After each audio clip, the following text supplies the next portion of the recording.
পৃথিবী এগিয়ে যাচ্ছে প্রান্তের দিকে। কিছু মানুষের শাশ্বত রূপান্তর কর্মযজ্ঞের পরিক্রমায়, বাকি সব মানুষ অন্ধকারে ডুবে যাচ্ছে আদিম আদলে। পাঠশালায় গিয়েও পাঠ উদ্ধারে উদাসীন।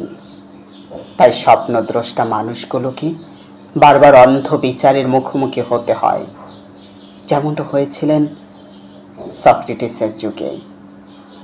সক্রেটিস হাতে তুলে নেয় হেমলকের পেয়ালা।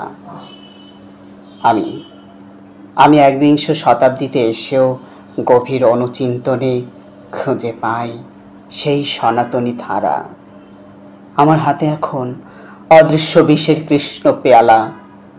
পুরে পুরে ধীরে ধীরে ঢলে পড়ব যে কোনো সময়।